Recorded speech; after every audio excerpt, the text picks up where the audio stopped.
tudo bem? Meu nome é Franciele, eu sou mãe da Maria Fernanda e aqui a gente fala sobre maternidade. E hoje eu não estou sozinha, vocês não vão ver só a minha cara hoje. Hoje tem uma mãe aqui com a gente, uma mãe de inspiração, uma mãe que vocês vão conhecer a história também, assim como eu já conheci e me apaixonei, acho guerreira. Elizabeth, primeiro muito obrigada por aceitar vir falar com a gente. Beth, pedagoga por formação, coach por missão, doula por paixão. Isso Achei mesmo. lindo. Quase poético. Pra mim é. Mas é poesia. Você sempre soube que você queria ser mãe? Eu não sei desde quando eu quis ser mãe, mas eu lembro que na adolescência, bom, eu sou de uma família gigante, né? Minha mãe tem 15 irmãos. Nossa! Cada irmão tem tem na média 3 filhos. Nós somos quase 50 primos, contando com os agregados e com os que já nasceram. Uhum. Minha mãe, no final de semana, a gente estava falando que ela é tia bisavó já, né? Porque os sobrinhos netos dela já tiveram filhos.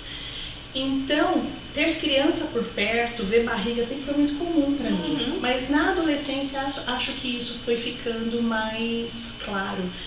Porque eu comecei a me encontrar com textos de um obstetra francês que já falava de um parto respeitoso, que não tinha o nome que tem hoje, né, da humanização e tal, que é o Frédéric Leboyer. Foi nesse momento da adolescência que isso veio para a luz da consciência, né? E aí sim, a partir de então eu sonhava com a maternidade, com a barriga, com filhos, ainda mais tendo tanta gente ao redor o tempo inteiro, né? E aí com 30 anos você engravidou do seu primeiro filho, Arthur, né? Que hoje tem 12 anos. Hoje, exatamente, né? hoje. Como foi a gravidez, o parto, essa experiência de mãe de primeira viagem, né? Eu já estava casada há uns 5 anos, mais ou menos. Você morava em São Paulo, né? Morava em São Paulo, sim. Nasci, cresci e morei lá praticamente a vida inteira, até vir pra cá. E eu já fazia um ano, mais ou menos, que a gente estava conversando a respeito, porque eu tinha uma ideia de maternidade, não existia nada concreto em mim, né? Não tinha internalizado ainda como uma meta, um desejo, era um sonho. E aí a gente começou a conversar a respeito e na primeira tentativa eu fiquei grávida. Porque afinal de contas, o meu avô tinha apelido de coelho. Sangue, teve 16 filhos, cada filho teve no mínimo 3, então na primeira tentativa eu fiquei grávida. Só que o que aconteceu comigo acontece com 90% das mulheres que querem engravidar. A hora que eu me vi grávida, eu falei, é verdade. Sim. E agora? Né? Um conflito, Nossa, porque a gente toma um banho de responsabilidade que eu não conhecia. E eu lembro que todo dia de manhã, por 3 meses, o primeiro trimestre todinho, eu levantava, ia pro banheiro, sentava lá e ficava, meu Deus. Nossa. Será que é agora que eu tinha que ficar grávida? Eu também, só que o meu era tarde no banho, eu já tava o banho inteiro, sabe? O primeiro trimestre. Olha também. isso! Não, eu ia lá, né, sentava pro bendito xixi da manhã e ficava, meu Deus do céu, porque aí junta com outras realidades, né? Naquele momento a gente estava absolutamente falido. E eu estava com questões familiares e profissionais intensas, e aí vem uma gravidez que eu desejei, que eu quis, mas eu não tinha certeza se eu queria mesmo naquela hora. E você não achou que fosse tão rápido também, né? Não, nem pensei, né? Nunca tinha tentado pra saber, né? Sim. E aí, mas foi uma gravidez, passado o primeiro trimestre, né? Eu fui me acalmando e foi uma gravidez fisicamente saudável, mas emocionalmente muito conturbada. Porque como a vida estava um caos, por algum motivo eu achei que não consigo nem pensar assim, né? Bom, eu vou resolver tudo que eu tiver que resolver aqui fora. E eu dizia isso pro bebê, né? Que era o Arthur, que a gente não sabia. Eu só soube o sexo a hora que ele nasceu. Porque você quis? Porque quis. Nós nunca quisemos saber Não acredito. o sexo. E foi assim, uma emoção absurda. Você só tem duas possibilidades, né? Menino ou menina. É demais isso. E aí, e eu falei, não, vou organizar tudo que eu puder aqui pra quando você nascer, eu estar inteira pra você. Que coisa maluca, né? E o Arthur, desde que eu comecei a sentir os movimentos, sempre foram movimentos que me machucavam. E ele sempre mexeu muito, muito, muito, muito, até hoje ele não para, né? E aí um dia, quando estava perto do sétimo, de entrar no sétimo mês, uma colega de trabalho me pergunta assim, a gente estava voltando do almoço, ela falou, já existe amor? Você já ama o bebê? Sem titubear, eu falei, não, amor não. Tem cuidado, né? Eu tomo todas as vitaminas, como direitinho, faço os exames, mas amor não. Naquele momento eu trabalhava com crianças, com adolescentes que tinham de alguma forma sido rejeitadas. Ou, enfim, pelas mais diversas formas de rejeição que possa existir. Eu voltei para minha mesa e 40 minutos depois aquela resposta me perturbou de um jeito que eu não consegui mais produzir o resto do dia.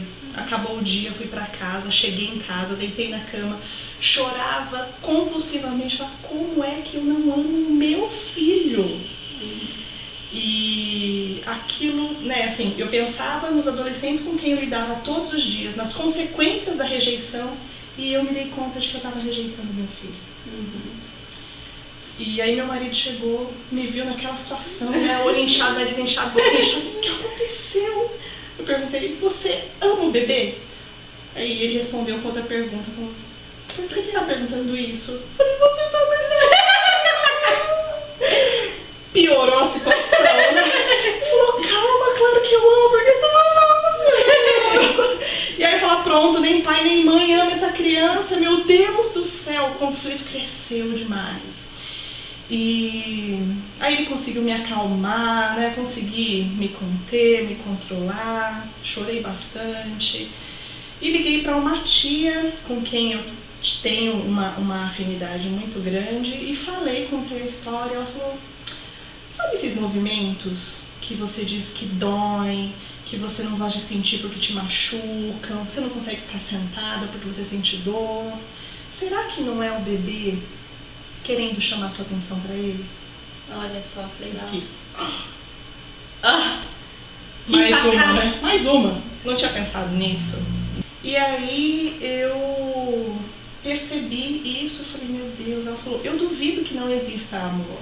Eu acho que realmente, né, você tá num olho do furacão tão grande que de alguma forma você achou que isso poderia protegê-lo, blindá-lo, mas o que aconteceu foi exatamente o contrário, né? Ele estava tentando de alguma forma se fazer presente.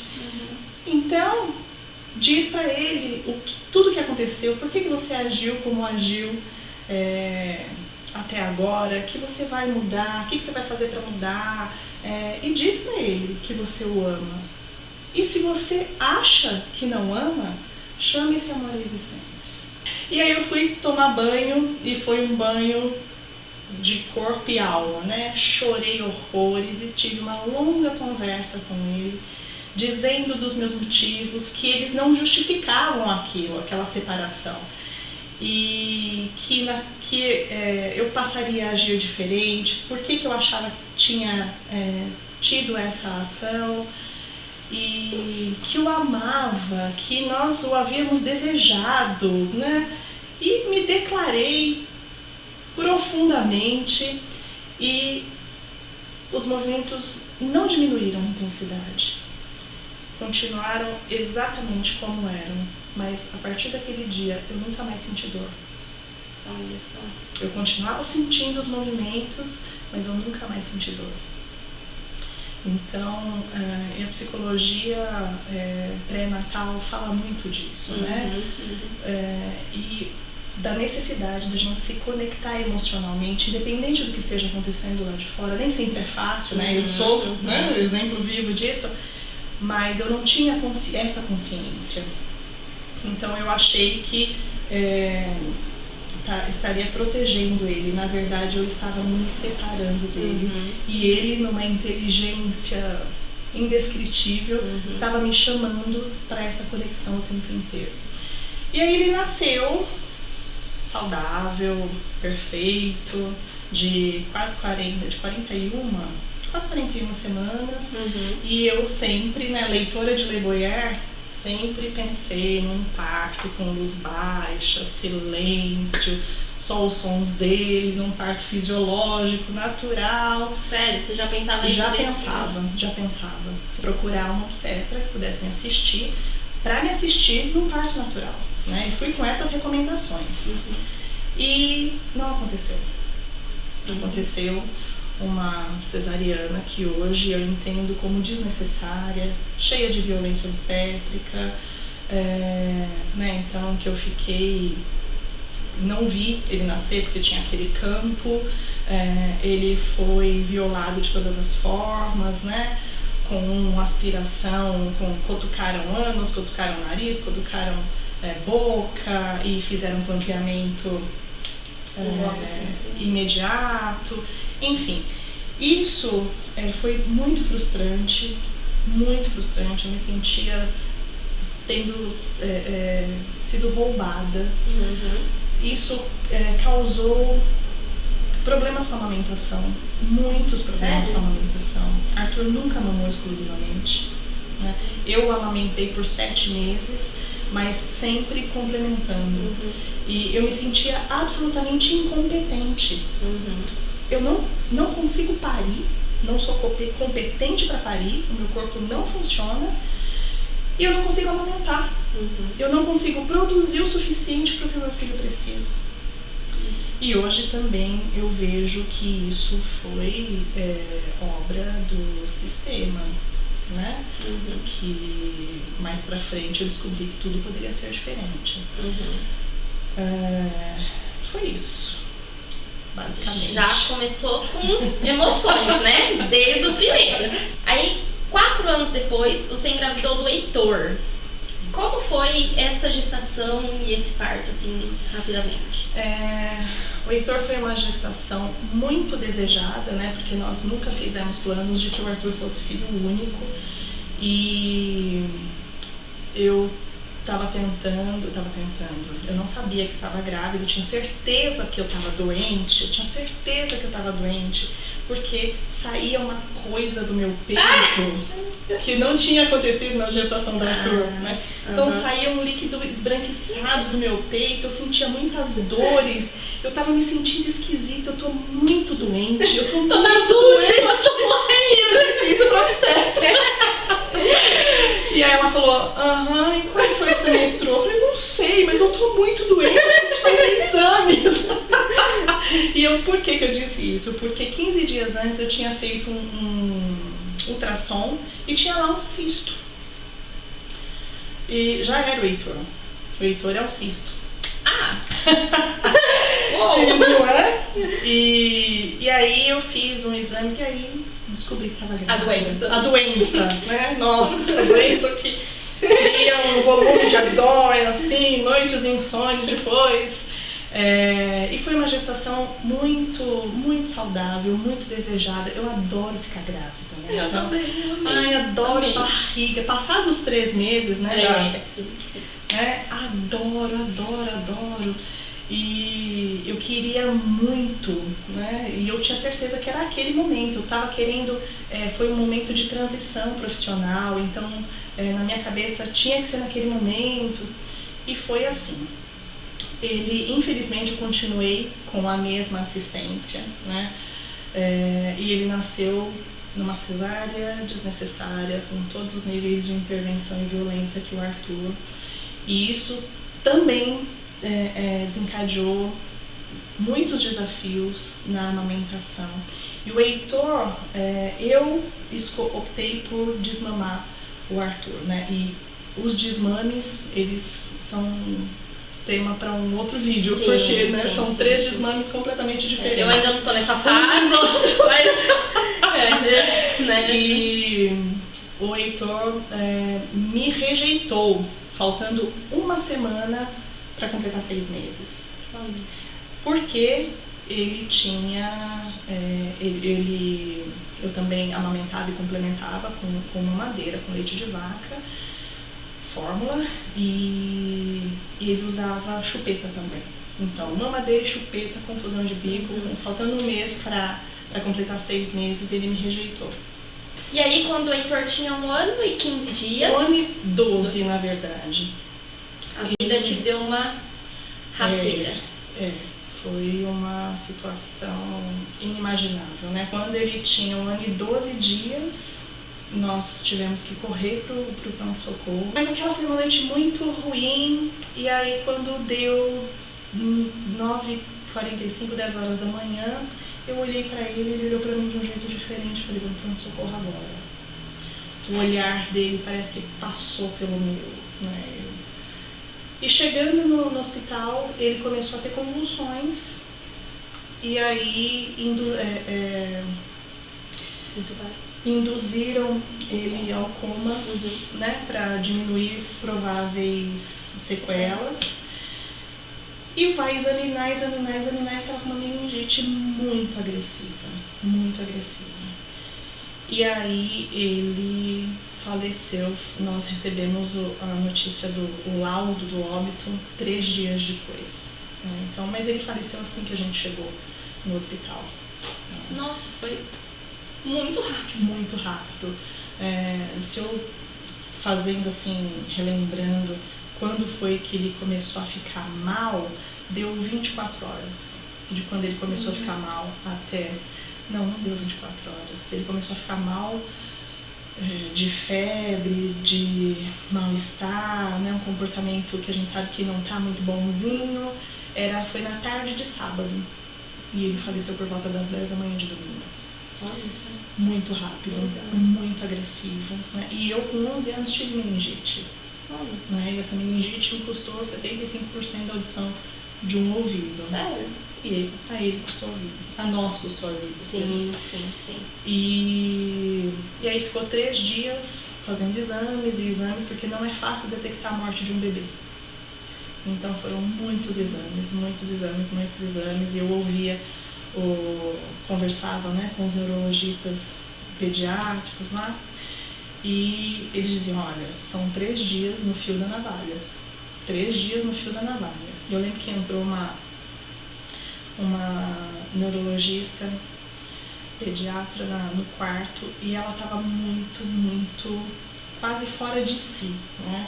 Irritadíssima com a bactéria, falando pra mim, mãe daquela criança que estava cheia de acessos e tubos, desacordada ali em cima da cama, que aquela bactéria devastava as nossas crianças, que acabava com o cérebro e eu ficava olhando aquela mulher e falei, alguém tira essa mulher?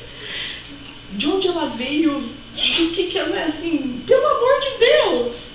E 3 dias depois a gente recebeu o laudo de que ele tinha falecido.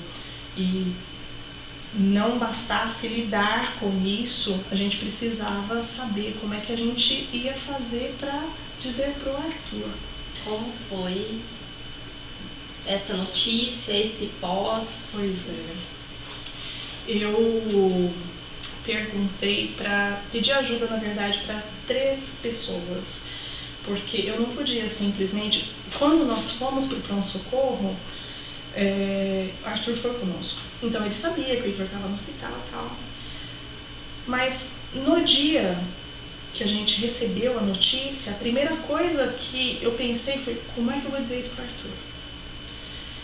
E eu lembro de eu sou cristã, e eu lembro de ter perguntado pro meu pastor que estava lá com a gente, como pastor, o que é que eu digo pro Arthur? Ele falou, Deus vai nos ajudar, porque eu não sei. Tá. Aí perguntei para uma médica que estava lá, né? A gente vai trazer o meu filho mais velho aqui para se despedir do irmão, porque eu não posso sumir com o irmão dele, né? Falar assim, ele foi morar no céu, mas foi por onde? É muito abstrato, né? Exatamente. E foi realmente a melhor escolha que a gente fez. E aí ela falou assim, eu não sei. nunca ninguém fez isso aqui.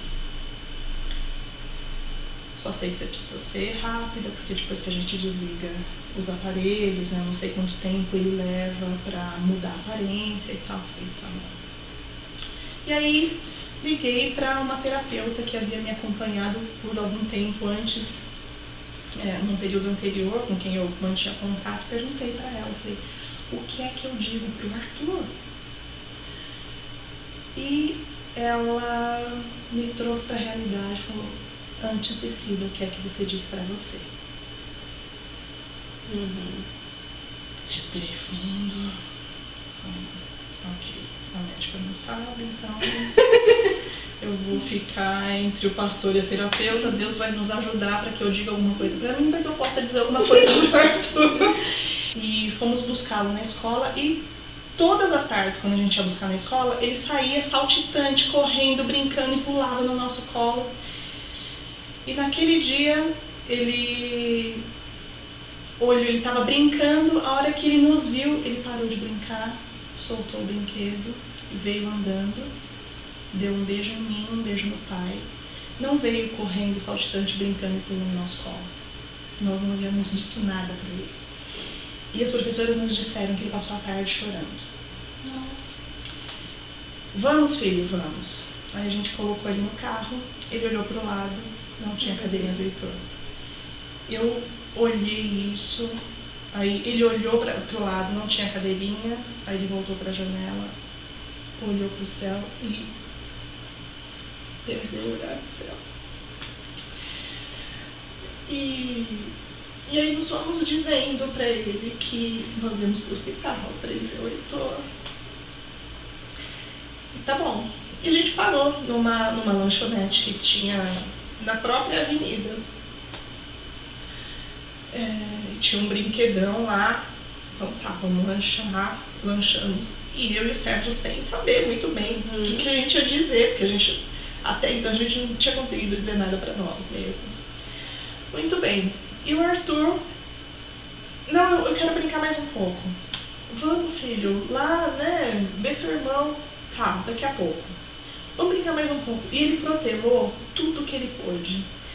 Muito contrário ao comportamento comum dele. Então, eu entendo que, de alguma forma, ele já havia se dado conta de que alguma coisa tinha acontecido.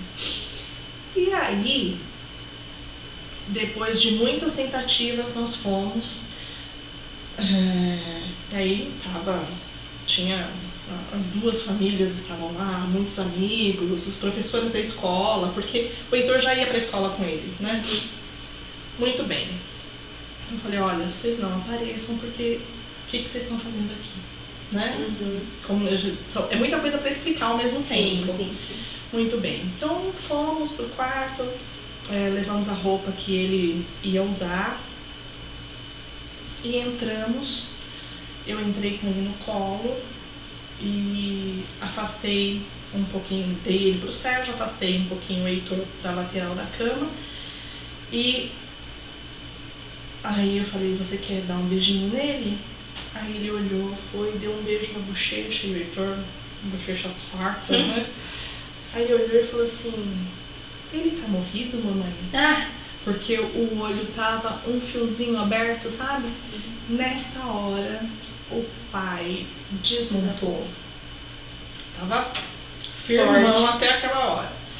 Aí pegou ele no colo e começou a chorar alto. E o Arthur sem entender direito por que o pai dele tava chorando daquele jeito. E eu tive que falar mais alto do que o choro do pai para conseguir explicar pro Arthur que o Heitor não ia voltar para casa, que ele estava muito dodói e que a gente não tinha como cuidar dele, mas que a gente estava entregando ele para que o Papai do Céu fizesse isso. Ele falou, não, mamãe, eu não posso ficar sem irmão. Eu falei, não, filho, você nunca vai ficar sem irmão, ele vai continuar sendo seu irmão. Só que nós temos um primo que tem paralisia cerebral e a pessoa com algumas limitações mais próximas que o Arthur conhecia na ocasião, né? E eu falei assim, sabe o primo tal? Sei. Falei, então, se o Heitor ficar aqui, ele vai ficar assim. Então, ele não vai poder brincar, ele vai sentir dor, ele não vai poder sair do quarto. É isso que você quer pro Heitor? Ele falou, não. Eu falei, você quer que ele corra, brinque, né? Quero. Eu falei, então, ele vai fazer tudo isso lá no céu. Ele falou, mamãe, mas eu não vou mais ver ele. Eu falei, claro que vai. Toda noite, quando escurecer, a gente vai olhar pro céu e vai procurar a estrela mais brilhante. É o Heitor, que vai estar lá, olhando pra gente, e a gente vai poder olhar pra ele. Aí ele chorou, olhou pra janela, tinha um pacotinho de bolacha, ele falou, me dá aquele pacotinho de bolacha.